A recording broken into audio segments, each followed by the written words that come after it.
其实这是一个易攻难守的一个地形，也就是我们现在看到的这张图，被攻击的跑道就是在这一块，然后它储油的地方在这一块，甚至我个人的研判，伊朗就开了一个空城计给美军，然后你上来什么都没有。当你什么都没有的时候，你后续的部队会源源不绝的上到哈尔格岛的时候，然后弹道飞弹、无人机就来了。那个时候，我们看到美国总统呢，他终于是不演了，承认了，说了什么呢？承认他想要夺取伊朗的石油啊。只不过伊朗这块硬骨头呢，比他当初想的还要更硬，所以不是那么好啃下去。那导致现在战争进入到第2个月了。那川普也承认呢，他确实有一些错估了伊朗的一些情势哦。奈何啊，这个石油真的太香了，川普还是受不了，就是想要夺取伊朗的石油。所以呢，现在正在部署的就可能是我们之后会看到的这个派兵来出战的地面战，因为想要点名抢占哈格岛这一座承载了伊朗90%石油出口的一个经济命门哦。那在今年2026年的年初，我们看到了美国对委内瑞拉的做法，就是直接深入到你的领地去绑架你的总统，然后接着控制国家的石油。那么对伊朗也会要如法炮制吗？我们来看一下，哈格岛其实并没有想象的那么好处理哦，因为它其实现在大家都已经知道美军对它虎视眈眈。那一直以来美国都很擅长用这个所谓的政权斩首加上经济控制的这样的组合拳。那最近呢，美国就调来了这个海军陆战队的远征队也好啦，还有包括了空降师等等，就是在酝酿一个夺岛的石油战。不过伊朗也不傻，他肯定会知道说你有这样的想法，美国想要夺岛，并且打通这个海峡通行。如果这条任督二脉真的被他打通的话，会被美国之后呢胆子就变得更大了，因为反正我夺下了伊朗的石油，我可以用敌人卖油的钱继续养我美军现在庞大的一个军需费。这个是不是现在川普心里想着一个最棒的剧本？我们先请教大圈委员。对啊，对川普来讲哦，他眼中会让他闪闪发光的，不外乎是这2样东西嘛。第一个就是钱哦，所以想尽办法从世界各国来扒皮哦，来压榨，那么希望收进更多的钱。然后第2个呢，他特别爱的哦，就是石油。你不觉得川普对石油有一种那种莫名的那种痴狂吗？对，所以你听到川普在讲的，他反对这个有全球暖化的概念，他主张就是要挖油。他曾经说过 drill， 就是要大家继续挖更多的油出来哦。所以川普这个人对于石油有这种莫名的痴迷，在这种情况之下，他当然有他自己的盘算。所以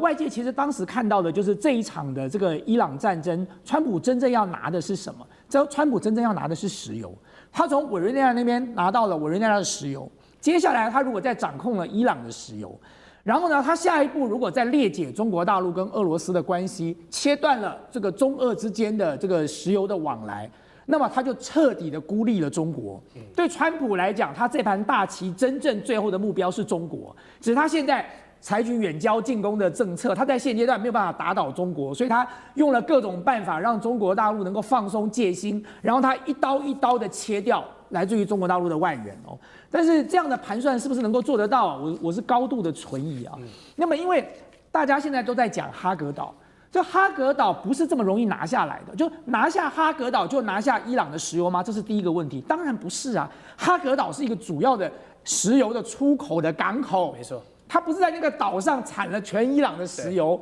这完全是2件事哦。你现在拿下了哈格岛，顶多把那里头的储油槽的油这个收刮殆尽。可是真正伊朗产石油的不在那个岛上，还是在内陆里。所以如果你不打地面战争，你不全面占领伊朗，你怎么可能拿下伊朗的石油呢？然后第2个，你现在要打哈格岛这么好打吗？就原本川普在那边这个兴高采烈告诉大家说，这个美国的这个空军的优势哦，所以轰炸了哈格岛。然后呢，他还在讲哦，他说他没有炸那个石油的设施，但是他把机场的跑道给炸断了。我觉得这就是一个最蠢的事情哦！你看到那个美国的这些前 CIA 或者是美国前的这些军事官员，在网络视频上怎么讲？他说再笨也不用去炸那个跑道啊，因为伊朗已经没有空军了，你炸这个跑道只是接下来你的补给会有困难。如果你真的要拿下哈格岛，你 C 这个17根本没有办法降落，你必须要用 C13洞比较短的跑道来降落了。那你更不要讲说好，我现在派部队进去，你派部队从哪进呢？从赫姆兹海峡吗？那你就当靶子被打。那你要绕过赫姆兹海峡，从地面走，那你就要经过这个波斯湾国家哦。波斯湾这些国家敢不敢让你的部队经过他们？就是现在伊朗已经扬言了，就是如果一旦大家要鱼死网破，波斯湾国家最恐怖的2个重要的命脉，一个是它的石油生产设施，另外一个是它的海水淡化厂哦。那么波斯湾国家如果真的要敢跟伊朗来鱼死网破的话，那么他们马上就要受到严重的打击了。对，那我们退一万步讲，好了，你真的占领了哈格岛，那又怎样？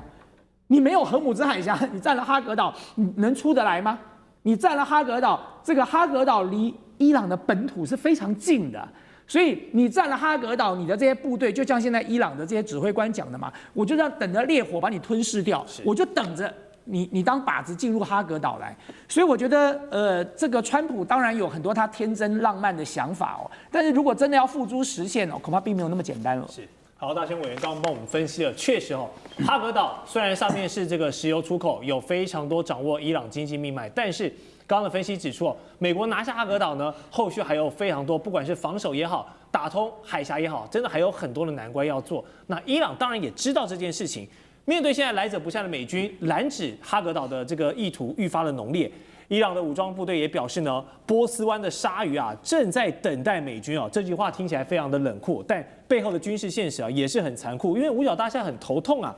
不是说不能登陆哦，而是登陆之后你夺岛之后你要怎么活下来哦？因为你就成了靶子嘛。就像委员说的，哈格岛的地形我们都知道非常的易攻，但是难守。那么一旦美军登岛，招呼他的可能就是伊朗的岸基导弹、无人机群、小型快艇这样火力的交织网。这也是为什么不少的军事的评论都认为呢，这场登岛作战的风险跟报酬比是非常非常低的。因为你石油的资源固然好，但是美国大兵的命也是很贵的啊。那这可能会成为一场美军一旦投入就变成了一场绞肉机的战役吗？伊朗不怕你来，请君入瓮，欢迎你，赶快来哦！这个行动的关键指标，我们有哪些指标可以看？舰长。我们先来看啊，第一个指标，也就是地理的部分啊。我们来看整个伊朗啊，那除了北边这个美军根本没有办法插手之外啊，我们看南边其实也是如此。唯一可以登陆的，比较容易的，也就哈尔格岛以及霍姆兹海峡这2个部分。那对于哈尔格岛呢，那其实它不是一帆风顺，一直都是在伊朗手中，从来没有出过事的。其实，在1982年到1986年的这个期间，两伊战争的时候，伊朗就曾经将这个哈尔格岛那个沦陷过，也就是伊拉克来占领过这个地方。他来占领过这个地方，但是呢，后来就诚如刚刚大邱委员以及主持人所讲到的，其实这是一个易攻难守的一个地形，也就是我们现在看到的这张图。那刚刚讲到被攻击的跑道就是在这一块，然后它储油的地方在这一块，甚至我个人的研判，根本伊朗就开了一个空城计给美军，然后你上来什么都没有。当你什么都没有的时候，你后续的部队会源源不绝的上到哈尔格岛的时候，然后弹道飞弹、无人机就来了。那个时候你跑都没有地方跑。这个就是我们讲到说，美国其实它还没有从过去的这种1991年的这种波湾战争的这种作战形态，也就是精确打击的形态，那个换到现在的这一种无人机或者是这一种弹道飞弹的这种攻击方式。那至于说霍姆兹海峡的部分啊，霍姆兹海峡的部分，非常多的专家研判呢，其实他们没有想要整个打下来，他只是要这么一块地方，就好像我们看到这个直布罗陀海峡一样，由北端是由英国来掌握，他们也想美国也想做这件事情。但是有这么简单吗？这个也就是我们之前看到中央司令部为什么要去在轰炸这一块的主要的部分，也就是其实他已经在帮美军开路了，也就是所有的地下工事，他现在都认为他摧毁了，可是通常最糟糕的就是他以为他摧毁了，但是没摧毁。是。那而且我们现在看到之前大家在讲的，也就是有关于82的空降师，其实现在我们不知道他到底在哪里，他有可能在沙烏地，也有可能在这一个伊拉克，但是他实际上已经到了。那美军到底有没有这个决心要大打一仗呢？其实有，为什么？因为他的预备队都来了，他的预备队也就是全师号的这个2栖待命支队。这个2栖待命支队，我们现在可以看到，它的这个时间呢，是在3月中旬，它才从圣地亚哥出发。那也就是，如果我们来算27天到30天左右的时间来看的话，它大概也就在4月中旬会到。但是我们这样子看这个兵力啊，大家看前面有个迪利波里号。但是迪利波里号它带着一艘，也就是新奥尔良号的这个2栖运输舰，可是大家会觉得这样很薄弱啊。那其实后来美国根本不告诉我们这件事情，也就是我们看到这一艘啊，就是他们的远征机动基地舰这艘船8万吨。我们刚刚讲到的这一个，无论是迪利波里号或者是全师号，它也不过才4万5千吨。它在3月23号已经穿越过这个新加坡海峡，进入马六甲海峡了。那如果加上这一艘船来看的话，我们就可以看到它就已经是一个完整的两栖打击的一个编队了。那也就是说，这些兵力加一加哦，那其实美国还在做另外一种想象。如果我们来看，周六的这一个华尔街日报的话啊，他特别告诉我们，他们还想要再派17000名的美军。那也就是说有很多人的研判就是这些其实都是洋工，其实我只是吓唬。那但是不是？为什么？因为这些人，美国大兵一出动，吃喝拉撒都非常贵的。他们在1991年波湾战争的时候，最前端可以喝到冰的可口可乐。你想到那一个他们的后勤补给有多沉重？那这个也就是我们讲到说，当他们的大军都已经出动的时候，意思也就是势在必行。川普已经动心起念了。是，好，刚刚舰长帮我们很完整的分析哦。现在看美军的后勤跟他们的动作，确实哦，即便哈格岛投入可能是一场绞肉机，但是川普总统或许认为这场事情已经势在必行。我们节目也会持续为大家关注现在的最新状况。那么这一场战争现在已经不只是美以伊的对决了，你背后往后看，也是一场宗教圣战乃至地缘政治的暗流涌动。为什么？因为当伊朗的前最高领袖哈米尼逝世之后呢，他的儿子现在是子从父业，也接任最高领袖，就是这位穆吉塔巴。那穆吉塔巴他持续躲在幕后，没有公开现身，但最近他的一封感谢信引起了大家的关注。写给谁的？写给伊拉克什叶派的大阿亚图拉，叫做西斯尼塔。他感谢伊拉克人民呢，在对美国还有以色列的战争中提供了支持，但是支持是什么？具体的做法是什么都没有讲。但现在伊朗的最高领袖公开对伊拉克表达感谢，这就有点微妙，因为我们知道伊拉克在名义上是美国、是美军的盟友啊，境内甚至还有美军的基地啊。不过，当什叶派的大本营，也就是伊朗神权政府存亡之际，如果抛出这个信仰号召之下，伊拉克是否会成为伊朗某种程度的大后方补给呢？这个我们不知道。但是从这封信，还有2位这种什叶派高阶人士的互通有无，里面是不是有什么猫腻？还是说穆吉塔巴此刻把伊拉克给端上台面，他在打什么样的一个政治的操作跟用意为何？杨老师，我觉得有几个因素了哈。第一个是宗教上，伊朗还是一个神权体制。对，那穆吉塔巴，他一方面是哈梅尼儿子，另外一方面他是中级教士，也就是中等、中级的教士，他并不是应该在伊朗他的规定以及习惯上要成为大阿亚图拉，也就是所谓的这个最高等的这个教士，你才能有机会被选为最高领袖。哈梅尼其实本来在做伊朗总统的时候，1990年的时候，当何梅尼过去的时候，哈梅尼也不是最高教士啊。是。那后来是经过一个就是升级之后呢，把他同时升为最高教士。那现在穆吉塔巴不太可能这个时候升了最高教士吧？他才56岁，刚上任，他的经历也很清楚。所以呢，这个去把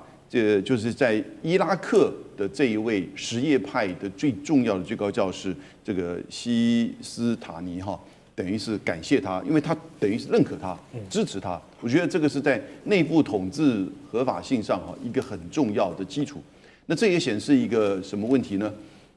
也就是说，他现在在内部的治理上，可能需要在神权跟宗教上需要伊拉克这位最高领袖最高就是教士他的支持，但是也表示说，目前可能神权政府的稳定性其实没有那么的严重，没有那么的严重，只不过是人需要一些合法性而已，代表说他的实际掌控，我觉得已经巩固下来。第二个呢，当然整个伊拉克的人民里面60%是什叶派。对，以前海珊统治的时候，海珊是少数的逊尼派。海珊用威胁，然后呢利诱，然后呢买通，的方式呢去掌控整个大多数60%以上是什叶派的伊拉克人民。他最常用的就是那个 Toyota 的那个 SUV， 就是送，因为整个伊拉克的地形是平的，跟伊朗不一样，伊朗是高山高原，伊拉克都是平的，然后这个沙漠很多，所以那个 Toyota 的那个丰田的 SUV， 哇，它就是看着后勤保养便宜啊，看着这个一些部落的领袖他就送，因此呢，这一招蛮有用的，但是后来被美国抓走了，美国打了伊拉克战争。所以现在的伊拉克政府虽然是美国某种程度的背后操控，但是政府本身呢，其实经常跟美国有唱反调，因为他都是什叶派人，因为他也是选举产生哈。那我觉得第三个原因呢，就是也蛮关键的，在伊拉克跟伊朗中间有个库德族，那库德族在伊朗的西部这边有900万，在伊拉克这边大概有1200万，但是彼此之间还不太合，但是现在这个问题是，美国会不会透过库德族对伊朗进行所谓的地面战争或代理战争？是。那这个时候呢，如果伊拉克境内的库德族，伊拉克政府本身有所牵制的话，那这个对于在伊朗境内的900万库德族的这个行动就会有一些影响。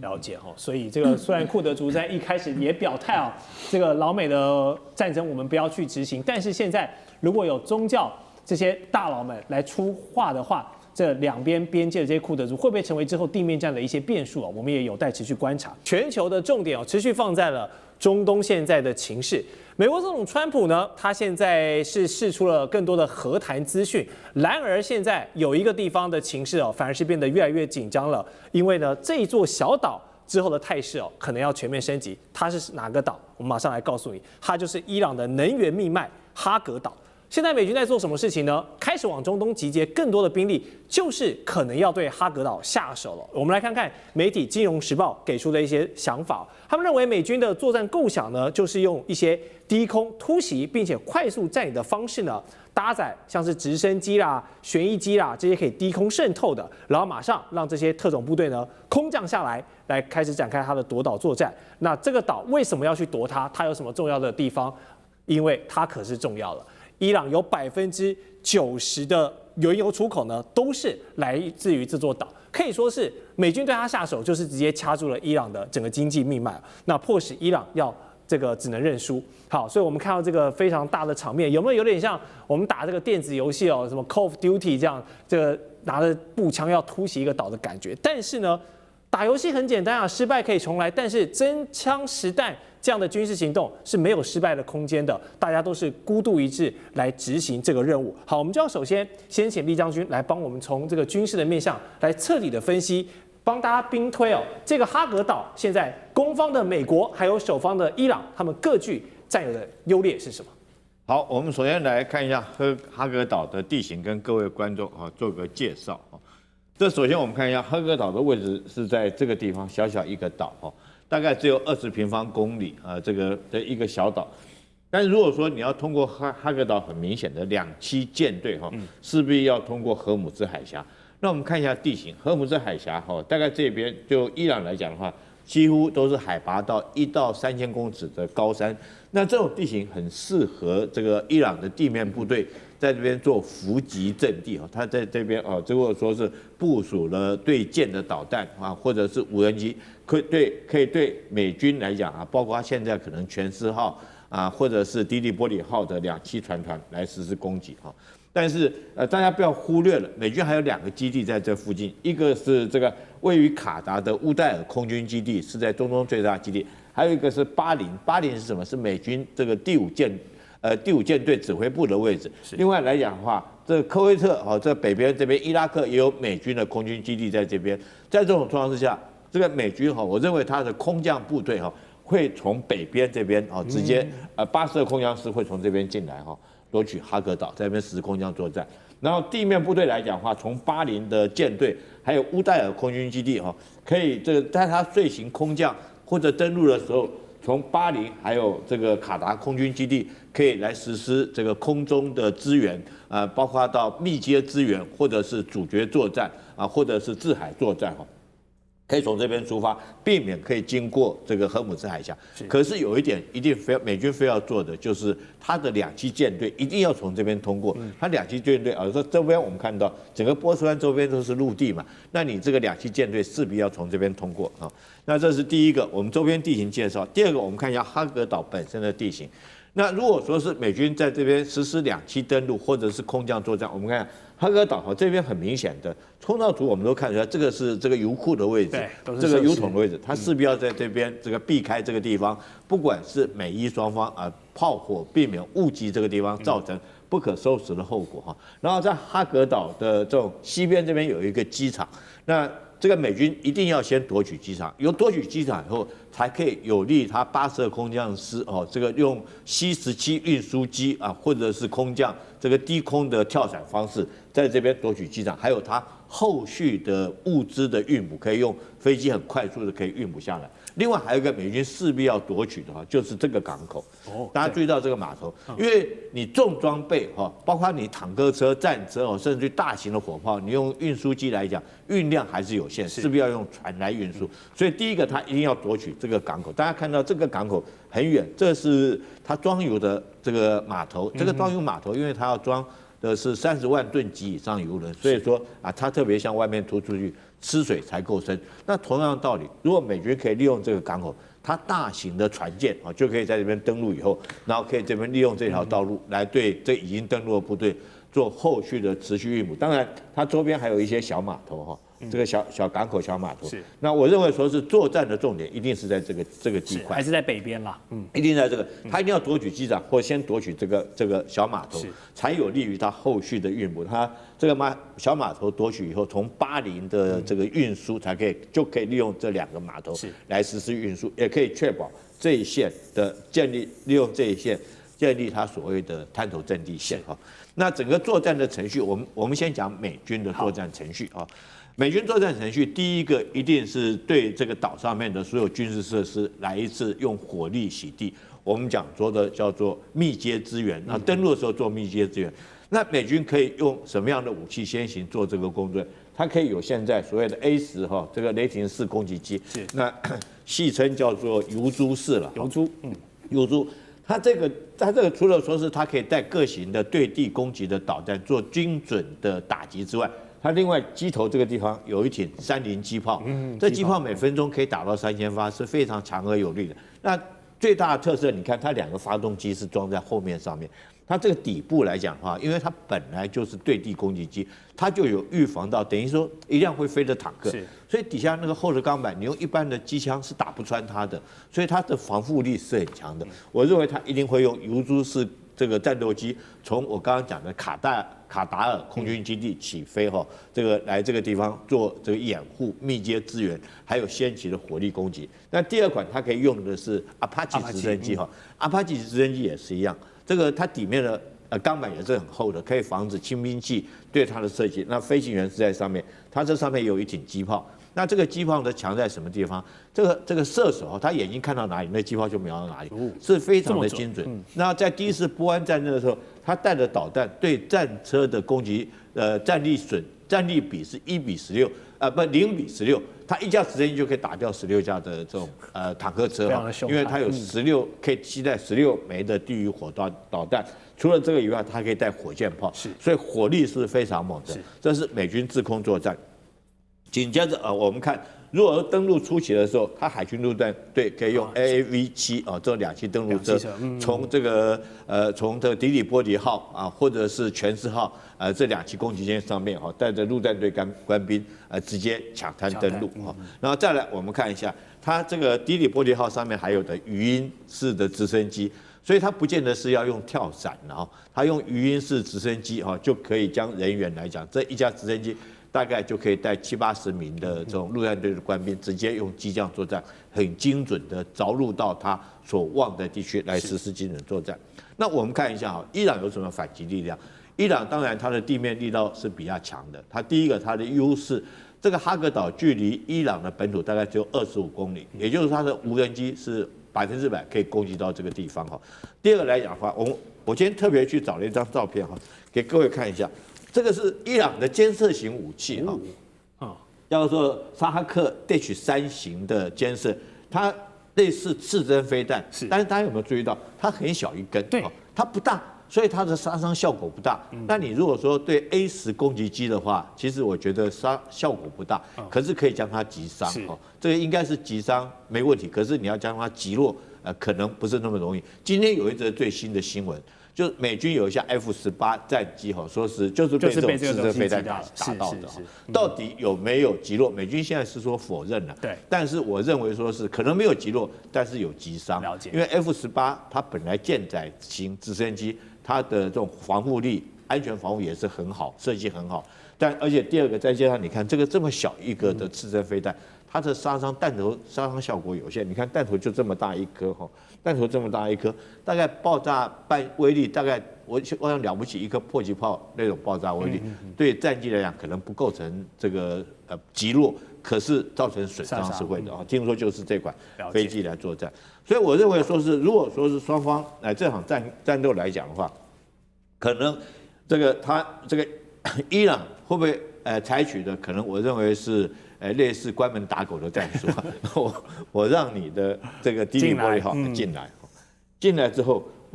我封锁这个港口，我之后在这个港口封锁掉哈，这个用鱼雷或干嘛，这是第一步，他可以做的哈，甚至于他就可以在这边先行布的，根本不让你进来。如果你要进来之后，他封锁住之后，你可能更不容易出去，好，这是第一个。第二个来讲的话，它可以在先期这个，我想说哈克岛这个小小岛上面，它已经先期战场经营了很久。那它有一个优势是什么？因为双方来讲都不能打中这些油桶，这些储油槽如果说一旦被命中的话，对全世界能源是一大的危机。那我想美国也可能不愿意造成这种伤害，以免整个这个通货膨胀啊，这是伊朗的优势在这边。当然，它第二个优势是沿岸这个地方，它可以借着沿岸这个地形部署。它的对舰攻击、对舰导弹或者是这个无人机哈，当你登陆上去之后，它会打什么地方？它不见得会在岛上跟你决战的，它打你后续的船团。你从这边出发，从巴林出发的船团，或从这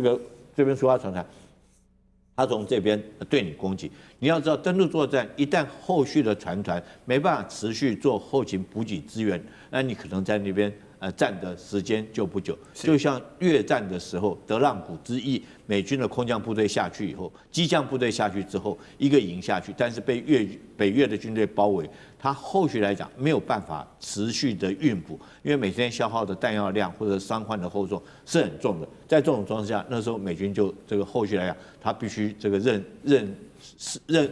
为失败，就主动撤出了。那我认为这个浴血这个哈格岛哈，后续来讲，不要认为说美军没有胜算，美军有他的计划，然后伊朗也有他的这种战法，所以后续如果美军真要在这个登陆，我认为会是一场的血战。是，好，谢谢李将军这么详细的分析哦。哈格岛刚才我们从武器还有可能的战术哦，确实现在码头跟机场还是最关键的2点。好，美军还没有展开这个夺岛的第一步，但是我们先帮他想到，如果真的攻了，并且打下来了，第2步关键的就是能不能守得住。现在前美军的中央司令部情报主任吉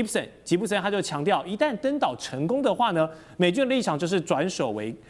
攻为守了嘛。那所有的火力啊，在集结在中东的这5万美军，就是来优先保护这个驻岛的部队。那军事专家分析呢，一旦美军真的拿下了哈格岛，那伊朗也可能要跟你玉石俱焚了，祭出这个焦土政策，就是宁可炸毁所有的油气设施呢，也不要让你美国人拿下岛上剩余的这些好处，这块肥肉。好，如果这个剧本真的走向现在这个极端的发展，哈格岛争夺战，美军想把油气设施当作来抗衡伊朗的一个筹码。但是否想得太简单直白了，也低估了伊朗可能不惜鱼死网破的他们的一个决心。那玉石俱焚，如果真的弄下来，自家的高达90%的原油出口依赖的地方也给你炸毁，伊朗真的可以狠下心做这件事情吗？赖老师，你的分析？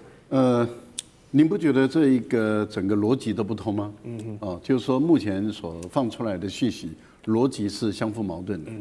先看一下美国的财政部部长贝森特他所制定出来的新的规则。这个规则是什么呢？就是伊朗可以卖油，伊朗可以卖油， 30天豁免。也就是说任何人都可以，任何国家组织都可以向伊朗卖油，而且是按照国际油价买。而且不会受制裁，目的是什么？目的就是平抑油价嘛。对，因为国际的油价涨那么高，所以你向伊朗买油，向俄罗斯买油，然后这样的话把油价往下压一点，对不对？好，那既然是如此，30天，那他如果占领了这个伊朗的油这个我们讲的这个油岛，好了，你占领这个油岛，你要把它运出去，那你如果运不出去呢？那伊朗的油就出不去了嘛？那伊朗的油如果出不去，那你豁免的那30天就没有意义了，因为伊朗的一滴油都运不出去的话，油价又往上高了，油价又往上高，那俄罗斯又不卖给欧洲了，那这样的情形下，欧洲的一片悲惨，那国际的原油价又往上飙，那意义在哪里呢？好，这是我们讲的，就是说，你说你要占领这个油，你要油岛，那你拿的目的是你要拿到海外去卖，那你的赫尔木兹海峡能不能打通？你目前是打不通嘛？所以沙特也好，阿联酋、巴林、卡达等，他们的油气就出不去嘛，油气出不去，所以油价才会高。那你不觉得那赫尔木兹海峡要不要占领啊？如果不占领，那你占领这个油岛意义在哪里？即使我们就讲伊朗没有把你油岛的油设施摧毁。那你占领了油岛，你要把油采了，你还是要卖出去。你卖不出去的话，伊朗的油又没有卖出去，国际原油价飙涨的不得了，你不觉得这很矛盾吗？所以我个人你把它拼凑在一起来看的时候，你会觉得这怪的不得了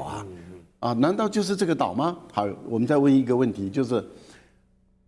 你占领了这个岛，不代表你能拿到伊朗的油因为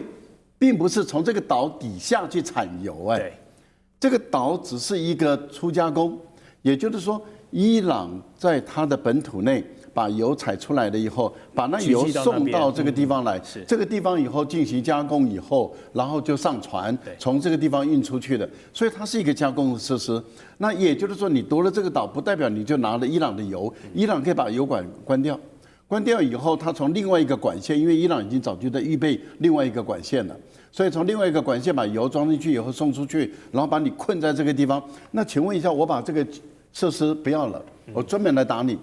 那我设施我也不需要，以后反正你到时候赔偿的时候，我再把油恢复过来。你不觉得这也是一个很奇怪的逻辑吗？扯了半天，我都觉得这个难道不是美国故布疑阵吗？也就是说，美国你的2栖攻击舰又穿越不了赫尔木兹海峡，除非你把赫尔木兹海峡的用火力压制。你要压制以后，你才有可能2栖登陆作战。你不然的话，你只能够采用这种空降伞兵82空降旅的一个作战。那你在这样的一个作战方式，就显得很脆弱了。所以你如果一定要2栖，也就是31、11旅跟82旅的搭配，空海的搭配作战的话，你就一定要用火力压制赫尔木兹海峡。所以很可能霍尔木兹海峡的火力的攻击战反而是非常猛烈，不然的话你怎么掩护你的这2栖攻击舰穿越这个海峡呢？好，刚刚赖老师帮我们提出现在美军一直在不管是透过这个军方的说法，还是透过媒体的说法，都让大家把聚光灯放到这个哈格岛争夺战上面，但其实赫尔木兹海峡还是能否通畅才是一个关键，因为现在呢，如果持续封锁下去，大家势必要找替代方案没有办法等待这个油出不来那么久。替代方案在哪里？红海路线呢，当然是一个选择。不过伊朗放话了，如果美军胆敢对哈格岛有任何的动作，他们也会将这个开辟红海战线要给老美一个惊喜。好，红海是通往苏伊士运河的要道，之前我们的这个长荣海运在那边有这个出过一些事故可是把全球的物流塞出了一个乱子大家都还记得吧？那现在如果万一红海也变成了风险路线，然后全球2大的这个运量的动脉都同时受阻的话，全球的经济跟物流会有多悲观？这个油价会不会喷到天上去杨老师？红海的重要性就是它在连接欧洲跟亚洲之间的航运。那如果走非洲的好望角的航线的话，至少要多10天到15天的时间。那时间就是金钱了。那所有的保险费、航运以及整个供应链的时间也都会受到影响，所以它这个冲击其实是难以估计的哈。那伊朗有2种方式去影响红海的，就是它的这个海运。第一个就是帮助在这边也门的青年运动啊，或者是我们叫胡塞组织。那目前胡塞组织在这几天也都不断的在喊，不过它动作还没有出来，所以可能是当做一个伏兵。那伊朗也可以直接怎么样？也可以直接就是飞弹就打过去啊，因为距离红海大概比距离特拉维夫在就是从伊朗的角度的话，可能也最多是多100公里的这个航程，所以也都在差不多1200公里范围左右。所以以色列到现在为止被伊朗打的是几乎是体无完肤啊。怎么说？因为他到现在为止受伤的人员已经超过5200人啊。我们知道前2天以色列的核弹基地也被2枚伊朗的重型弹道飞弹击中，而且很准。那所以呢，他要去直接打那么窄的红海的航道，其实是有可能的。那所有的他只要1枚飞弹靠近这边，那所有的航线都被迫要改航。所以他用这种是跟你叫一种就是说以牙还牙，而且是相互保证毁灭啊。所以我们现在从战略的角度哈，美国没有那种绝对没有任何的利益战略利益说要跟伊朗去所谓的完全的摊牌。所以，任何现在攻打能源设施、夺岛或者是地面的行动啊，基本上是对美国而言是绝对的损失，而且伊朗会采取所谓的就是相互保证毁灭的这种方式，玉石俱焚，这不符合川普的利益，完全不符合。那但是呢，现在大家都在准备这种最坏的情况的打算。除了荷姆兹海峡之外呢，现在川普总统在极力想打通这一条石油的要道啊。而川普呢，抱歉，是伊朗在这个时候呢，又抛出了另外一张王牌是什么？警告美国人啊，你胆敢动地面或者海上行动的话呢，我不止荷姆兹海峡要继续封哦，我可能还要开辟一条新战线，是哪里？我们来看哦，荷姆兹海峡在这里，它的下方有个地方叫做曼德海峡，这边有一个放大图。这里的曼德海峡呢，是亲伊势力胡塞组织他们掌控的地方。马上响应啊，说如果呢这个美军在越雷池的话呢，他们就宣布要加入美以的抗争。好，一个荷姆兹海峡的封锁已经让全球的航运尝到苦头了。如果再加入一个曼德海峡，那这个石油或者整个货运的成本真的不知道喷到哪里去，因为这里是红海的一个航道枢纽，包含之前这个我们的长龙长4轮把苏伊士运河不小心打塞了，都已经造成这个全球的物流大乱。这一条路又是连接苏伊士运河非常重要的一个道路，而且它掌控了全球6%到10%的海上能源跟货物的贸易。它的海峡最窄处只有26到32公里，跟荷姆兹一样，是一个易守难攻的地形。那胡塞组织大家都知道，他们这几年本来就已经不安分了，时不时跳出来给你这个捣乱一下。那如果正式表态了，现在要严肃来把这个曼德海峡封得严严死死的话，他做得到吗？然后另外就是这里的战略地位跟荷姆兹海峡虽然有隔一段距离啦，但是如果两边都被封的话，哇，这是一个很可怕的情况。那美军如果想要同时控制这两个地方，有这个可行性吗？张教授，我认为在这一方面，美国要拿下这个控制权，我认为不难。美国难的是维护，你要继续拥有这个控制权啊，你要付出代价了。拿下容易啊。这个曼德海峡，因为也门的胡塞组织，他在那边只要做袭扰，派无人机天天对岛上做轰炸，还有对周边实施这个我们讲做地面作战，那美军是不是又陷入焦灼战？它变成两边，你曼德海峡也好，荷姆兹海峡也好，都会产生这个状况哦。拿下不难啊，你要去维护它，继续巩固它，我认为不容易，要付出代价。那然后这个是把这个国土，他们一定会把它拿回来，然后跟美国会一直采取了持续的对抗。那我们可以看有几个美国要去面对无人机，我天天给你过来。他波式的话，他波式攻击，每一天给你10架、20架无人机过来，对岛上做自杀式，岛上就这样子，直接定位就下去了。第二个，这是水下，他们如果美国要夺控，那很简单啊，他们就布水雷，布水雷水下无人器过去，你要开放曼德海峡，你要夺控，然后开放，我就布水雷下去。你怎么去扫雷？你扫雷完毕，我再布。那这样的话，那美国虽然夺控了曼德海峡，但是好像对曼德海峡的开放还有其他的顾忌，还要去障碍做排除。那你这样的话，这个美国愿意所付出的代价跟作战的风险有多高？是不是美国希望短期之内结束这个战争，结果把战争拉长了？你夺岛战争绝对要拉长。那你在曼德海峡，你旁边这个所建立的美军的桥头堡，你是不是要扩张？你要扩张就有战略纵深，是维护美军的安全。但你为了美军安全，你地面作战就会进入接触战。你本来不是的，只是一个外科手术的，由海军的战斧巡弋飞弹或空射式的远距这个精准制导炸弹对地面目标做破坏。现在不是了，现在是地面接触战。那美军能够讨多少便宜？所以我认为，美军想要去夺曼德海峡的控制权，最重要是他要付出的地面战的代价有多高。而且我看美军是希望战争尽早结束。没错。那尽早结束的话，我认为地面战就是美军所不必要的，因为如果美军要地面战，会有一个增厚，地面的海军陆战队不光是第30演军军，可能还要从本土调。因为什么要征兵，兵员要增加？为什么？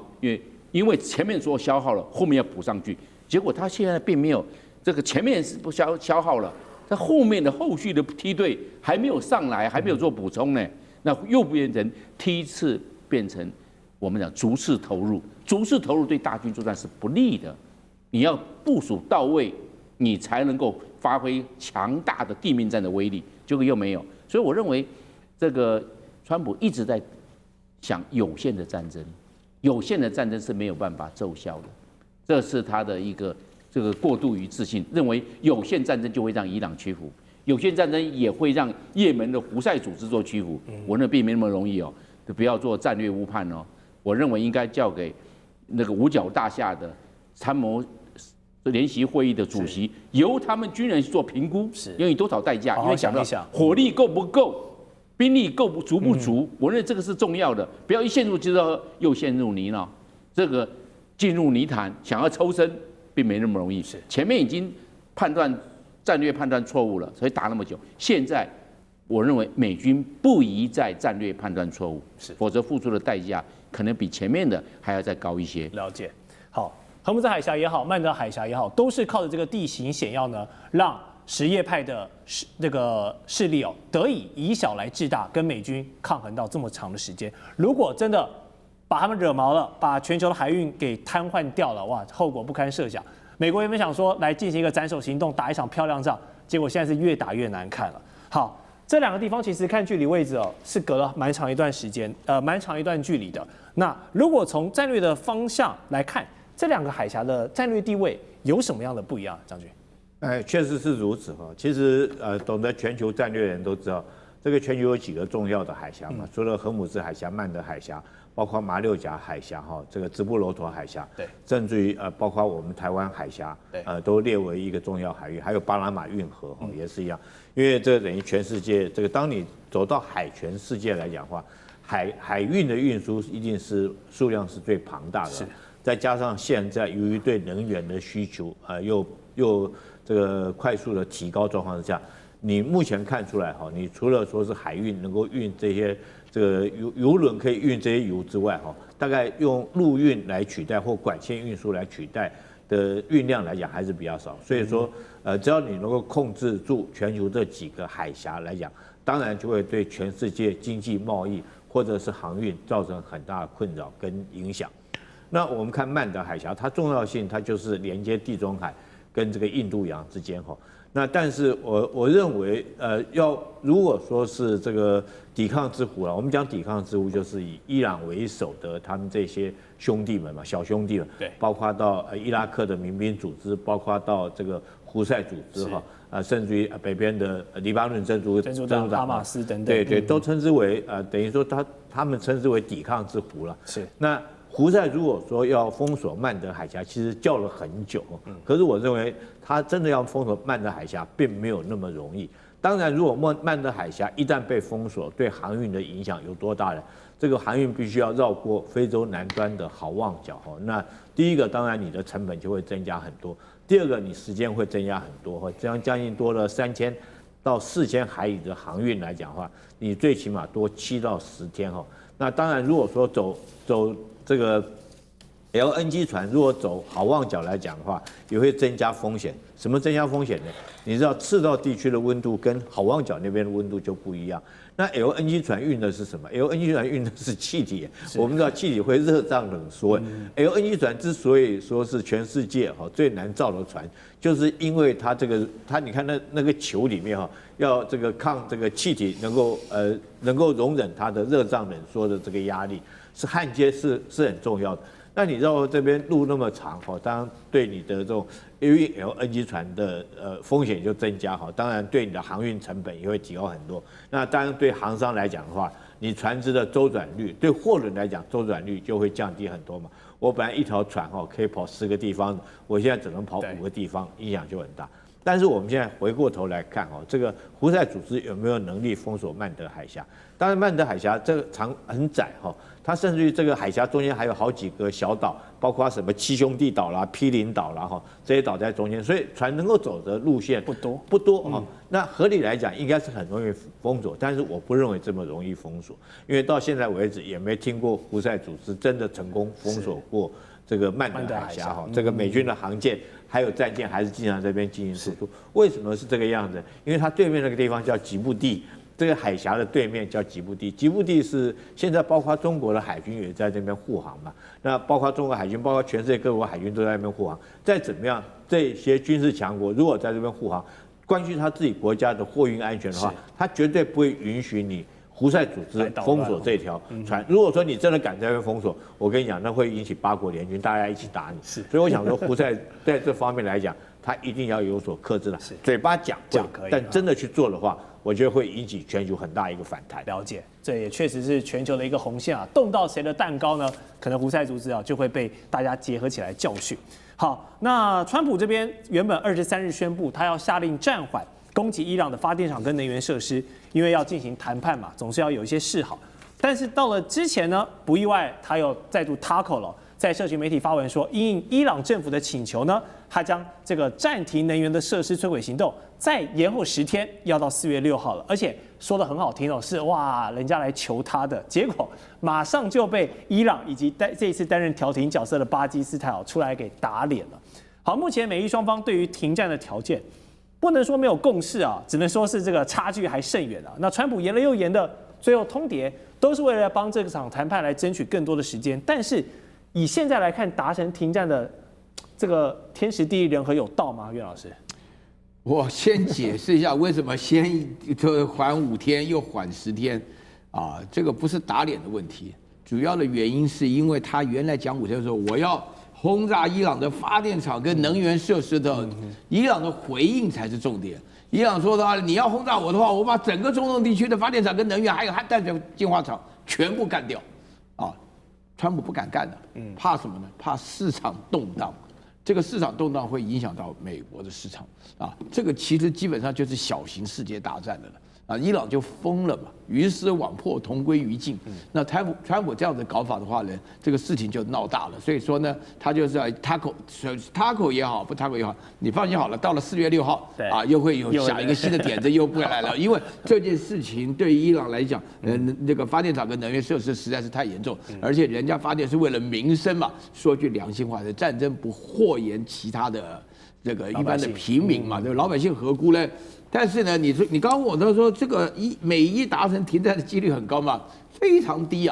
首先第一个，伊朗已经讲出来达成停战协定，就你要赔偿战争的损失。那你想想看，川普这个人的个性，对不对？他怎么可能会要赔偿的什么的，也不愿意认输。川普现在甚至还在讲说，伊朗已经输了，我们已经赢了。然后他的莱维特发言人讲说，伊朗输了，但他们不知道自己已经输了，所以等到他们知道的时候，那他们就会投降。那怎么可能这种事情？然后第二个，以色列人不希望他停下来是以色列现在好不容易才把他框进来，以色列等了40多年，终于来了个傻子跟他一起进去干。对不对？那美国现在的话呢，估计毛起来全进的话，以色列觉得这是他们国家生存的唯一希望。那另外的话呢，这里面按照我前面讲的理由，这个仇恨结大了。那伊朗人家也是有3000年的历史啊，历史中的教训多得很啊。前阵子伊朗的外交部长阿拉克齐出了一个石雕，这个石雕是罗马帝国的皇帝跪在波斯帝国的国王面前，目的就说明我们在历史当中的话呢，不是没有征服过你们，也是有地位的。对呀，他开玩笑，我们今天打仗的时候开口闭口就是讲历史的记录，是对不对？讲到汉唐盛世啊，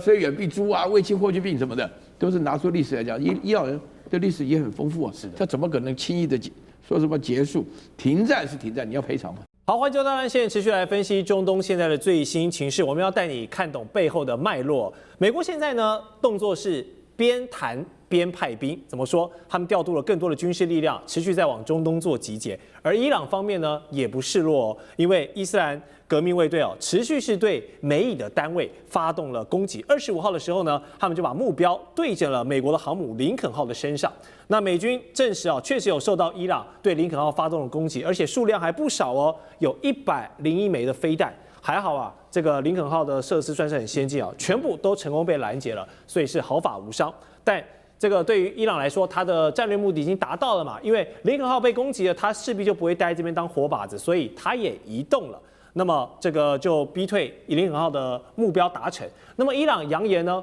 ，I'm watching you 哦，虽然你已经离开了，但是我还是持续关注你的位置，感觉有什么风吹草动，其他的这个武器继续往你身上招呼。所以伊朗扬言紧盯这座海上堡垒的同时呢，伊朗的军方还做了什么事情？也对中东地区的美军开始展开了全面追捕。这个全面追捕可能是地下的一些模式更多的这种谍报战正在上演。好，现在海面跟路面通通都有行动。李阳军想请问，你现在看这个战场，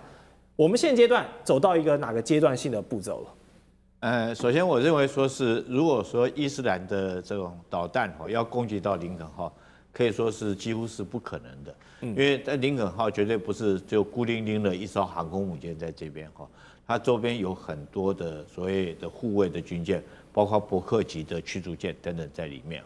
然后第二个来讲的话，这个林肯号自己本身它有预警机，你任何导弹或者是飞机接近它都可以实施预警。它自己本身也有战机对。那之所以说川普说这个发射101枚导弹，我觉得川普也是在乱讲为什么？因为以伊朗现在它的导弹是很珍贵，它不太可能会浪费101颗的导弹，但是有可能是无人机有可能是无人机。那川普把它讲成导弹是。那要拦截这些无人机来讲的话，我想说以林肯号自己，因为如果说是这个见证者136，它的时速只有100多公里，如果这艘林肯号距离只要海岸线300公里来讲的话，你这个见证者在海上就要飞3个小时。我们合理来算，这3个小时足够林肯号可以很充裕的时间，它起飞它的战机以后，将你的无人机击落根本连导弹都不需要浪费。就算是你真的接近到它这个2-3公里之内，它自己本身也有方阵快炮可以将你击落。通常一艘航空母舰它的防卫的半径是400公里包括它的预警范围能力以及它能够拦截的范围大概是400公里一个半径这种长度。所以说伊斯兰这个如果说要打到林肯号几乎是不可能的，但是他为什么不可能打不到？他还要这样做？我觉得他很明显的就将你林肯号逼退距离我海岸线最少这500公里之外，才能够确保你的安全嘛。如果说你在400公里之内，我无人机万一不小心这个总是有漏网之鱼，如果真的打到你，你就吃亏受不了。所以那往后退对伊朗有什么好处呢？它可以争取它的预警时间我们现在昨天我们上一节我们还在讨论的就是美国有一架 F-18战机这个传说中被伊朗击落。F-18战机就是从林肯号起飞的，因为 F-18就是林肯号的舰载机，而且他后来说这个坠落在这个阿拉伯海，那可能性极高，它可能被击伤以后要回到林肯号的中间过程之中是不是受伤有没有回去我们不晓得了，这看美军去这个讲。但是关键就是重点是说这架战机是从林肯号起飞的，应该是没错。那如果说我将你林肯号逼退到400公里或500公里之外，当然我就可以增加我预警时间，增加你攻击的困难度，因为你在海上要多飞这个500公里这么远。那这个我们知道海岸线距离德黑兰还有1000公里这么远。那当然，你如果达到我的作战领空，这个依照你的油料，你可能本来预计可以有30分钟的滞空时间、留空时间作战。那因为你消耗掉你的航程之后，你的作战时间可能只剩下10分钟，不够你攻击。我觉得这个是战术上的一个运用。可是你要打航空母舰这个伊朗是打不到。可是有一种方法可以逼退、击落航空母舰，那就由最强的堡垒要由自己内部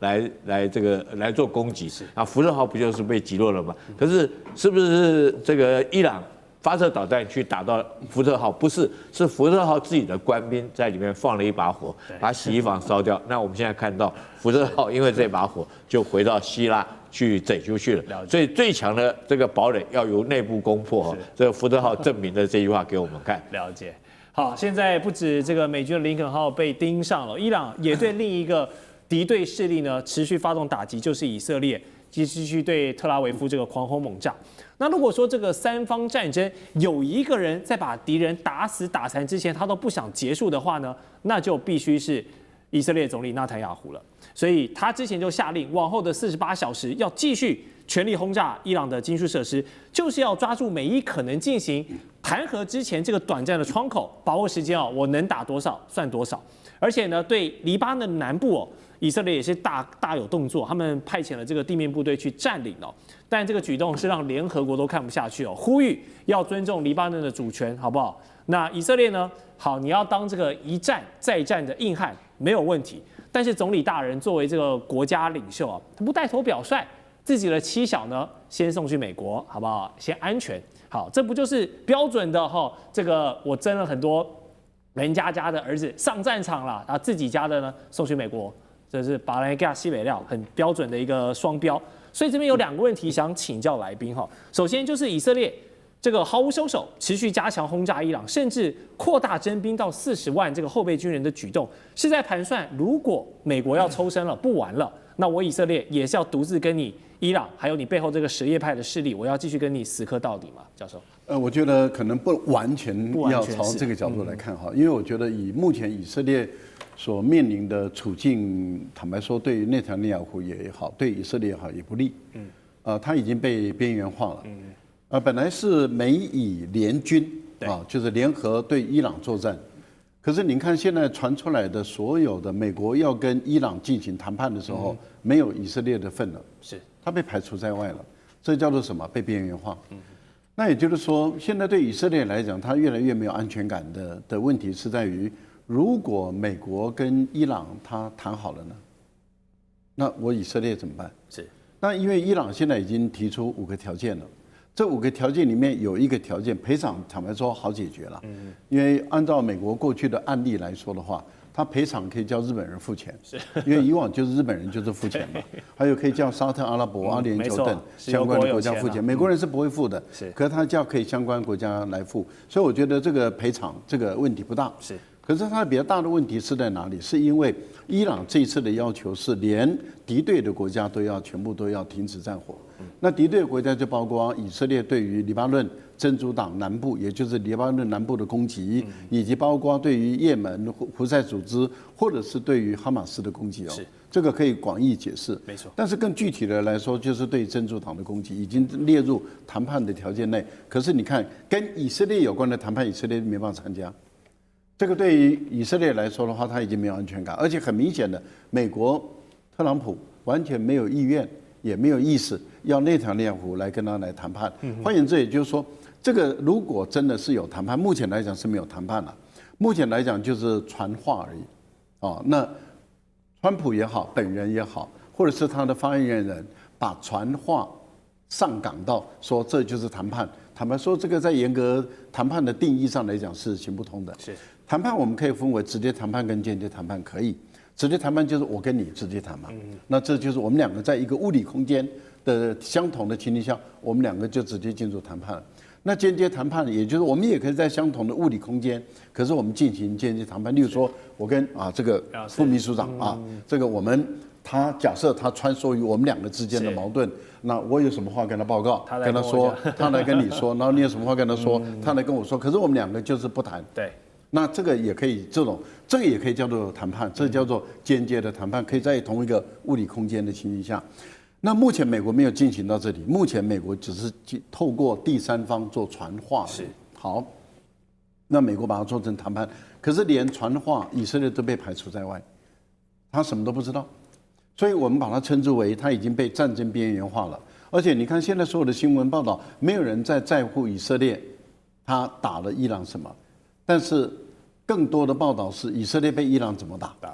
那你可以感觉出来，就是内塔尼亚胡本人也好，这样政党也好，或者是他对于面对他的反对党国会来说，他越来越孤立了。那对于他来讲该怎么办？那当然就是动员，把美国人拖下水，不让美国人脱离战场，因为看起来是要脱离战场。所以如果不让美国人脱离战场，最好的方法是把地面部队投进去。如果能够把地面部队投进去，扩大这个战火，扩大这个战场的话，包括对于黎巴嫩南部的一个占领，包括对于伊朗的一个直接的一个攻击，甚至地面部队投进去的时候，你美国如何脱身？那当然这个就涉及到一个风险，这个风险最高的就是什么时候美国的白人跟犹太人跟美国的犹太人翻脸？因为当美国的白人真的跟美国的犹太人翻脸的时候，美国的犹太人还是会怕的。平常他可以有雄厚的资金，可是一旦翻脸了，那些地位资金就不重要了，因为随时可以把你没收。好，我们第二个问题要请教杨老师哦。其实之前台湾也讨论过非常多次，就是一旦当国家领袖或是其家属拥有我们所谓的双重国籍的时候，然后一旦遇到危机时刻呢，我自己先落跑这样的讨论。现在纳坦雅胡的妻儿送去了美国比较安全，但是在以色列内部就引起了一些舆论的炸锅。那你觉得这件事情有道理吗？内塔尼亚胡2个儿子，一个女儿。这一次的问题是他的2儿子叫阿夫纳，不过阿夫纳这个情况是比较特殊，因为2年前2024年的时候以色列跟就是也受到伊朗的轰炸的时候，他的儿子其实要结婚，叫阿夫纳，结果后来就婚礼延后，婚礼延后到什么时候呢？到2月底的时候，今年的2月底，所以他等于是今年又再一次的延后，是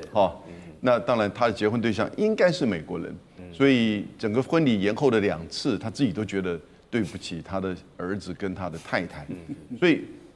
然后我就没有再看到相关的新闻，是不是因为他这一次要去准备婚礼那准备婚礼是表示战争要结束吗？我们也不知道，人家在打仗，你在结婚，还是说是因为战争可能都要这个扩大征兵了，所以叫他赶快走？不会，因为他其实年龄也不小，之前也当过兵差不多10年之前的时候当过兵，所以我却不是很清楚说他们为什么这个时候要离开，是不是跟那个婚礼有关那但是内塔尼亚胡美国很早之前就说这个战争是一个人的战争，就内塔尼亚胡的战争。对，但他把川普卷进去之后，去年卷进去，今年更整个扩大变成一种战争。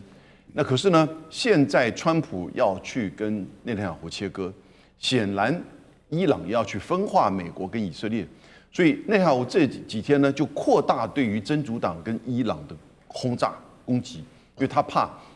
美国可能会达成一个很快的这个协议。可是他扩大征兵，他也担心马上战争如果结束，被美国要求要结束的时候，他怎么回应？对，他因此要把这个情势弄得更僵。那如果被迫就是停战的话，那接下来10月7号的这个选举，他本来就已经不看好了。经过这一次的战争，而且以色列我刚刚提到死亡18人，受伤5200人的情况之下，其实城市的重建会很多的怨恨的。所以对他的选举也会不利，因此他是不是要把这个战争再扩大？那我们现在最担心的是，他会不会直接就等于是针对伊朗的能源设施或者是岛屿进行攻击，然后使得伊朗被迫要扩大反击，而使得战争就完全没有回头的路，而谈判当然也变成这个机会不大。那这个是内塔尼亚胡现在可能大家会担心他的作为。